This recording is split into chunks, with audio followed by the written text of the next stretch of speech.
edad na 8 buwan, naranasan na ni Lester na mawala ng mga magulang dahil iniwanan siya ng mga ito sa kanyang lola kasama ang kanyang kapatid na lalaki na mas matanda sa kanya. Sa mga panahong kailangan niya ng pagmamahal ng kanyang mga magulang ay wala ang mga ito. Dahil mula nang iwan siya sa poder ng kanyang lola ay hindi na sila binalikan ng kanyang kapatid ng kanilang mga magulang. Habang siya ay lumalaki, tanging ang pagmamahal ng kanyang lola at mga kamag-anak ang nakagisnan at naranasan niya.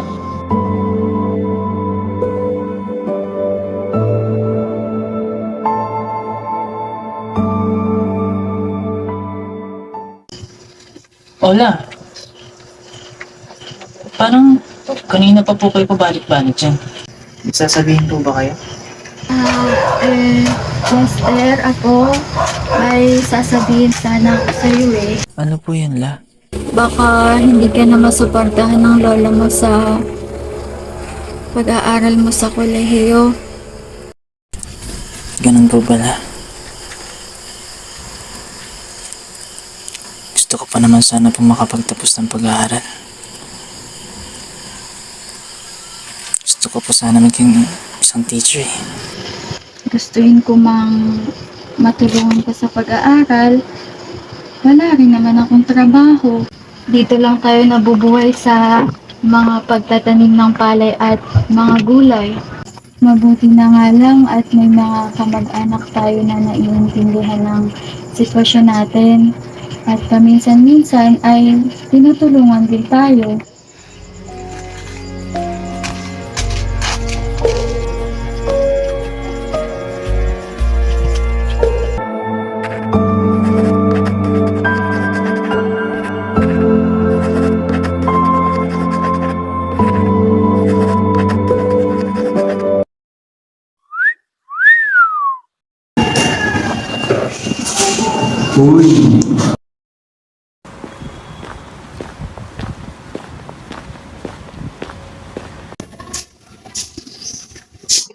Ito naman, napakaseryosong tao.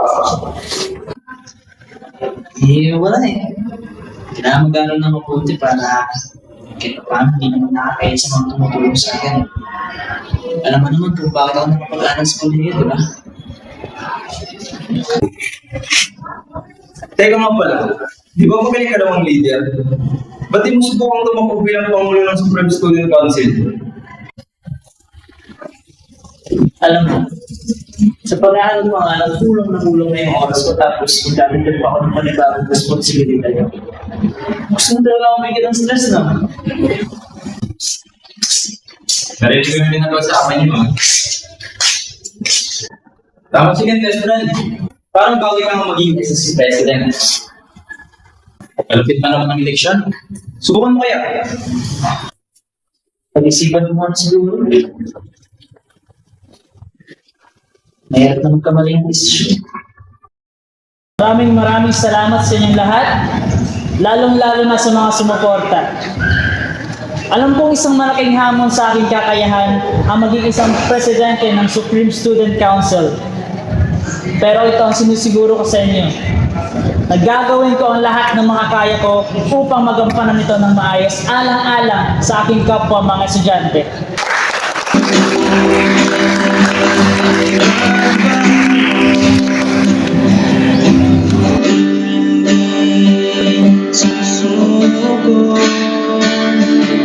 Kahit mag-isa, laban ako. Kahit mabigo, susulong ako. Wala na dumaan ako.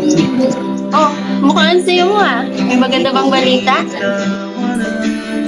Hindi lang maganda. Sobrang ganda pa kamo. Alam mo ba, isa ako sa mga napili upang sumali sa isang international activity at i-represent ang school natin sa Singapore.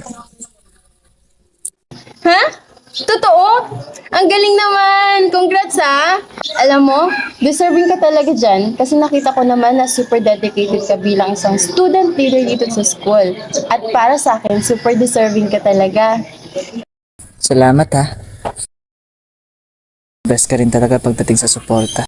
Sabi nga pala nila, kailangan na namin kumuha ng passport. Wow, mukhang matutuloy na talaga yan ah. Alam mo, gustong gusto ko talaga makasama rito pero naalala ko, wala nga pala kaming pera pang gasto sa pagpaayos ng passport. Huwag ka muna mag-iisip ng negatibo. May awa ang Diyos. Gumagabi na. Tara, uwi na tayo. Halika na.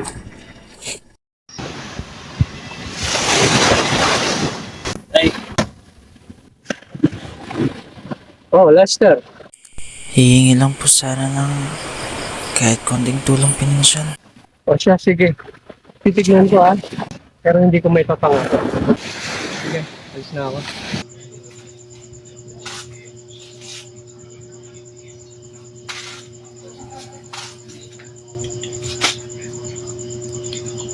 Wala. Oo, Apo. Nakausap ko na ba ang papa mo? Opo. Pero wala naman siya pinangako magbibigay siya. Hayaan mo na, Apo. Basta para sa'yo, gagawa ng paraan ni Lola. Ay, nako. Si Lola talaga, oh. Ano naman talaga ako ng lola ko?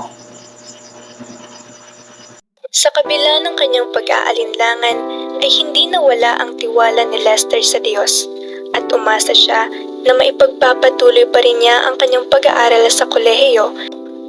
Bilang SSC President ay maraming naging proyekto si Lester hanggang sa dumating ang isang napakalaking pagkakataon na siya ang mapiling makasama sa isang international activity na gagawin ng Romblon State University sa Singapore. Malungkot mang isipin na yung kanyang baong pera ay hindi sapat para makabili man lang ng pasalubong pag-uwi, mas nangibabaw sa kanya ang saya na mabigyan ng ganong klaseng oportunidad, kaya ipinangako niya sa kanyang sarili na gagawin niya ang lahat ng makakaya para maging proud sa kanya ang kanyang paaralan. Nakuha nila ang award na Best Content Creator at Travel Team Champion. Dalawang award na habang buhay na magiging alaala ng RSU Kahijukan Campus mula sa isang natatanging mag-aaral na si Lester Gida, na sa kabila ng mga pinagdaanan sa buhay ay nanatiling positibo na maabot ang pangarap. At ito ang kwento ni Lester Gida, abandonado ngunit pilit na binuo ang kanyang pagkatao. Pangarap ko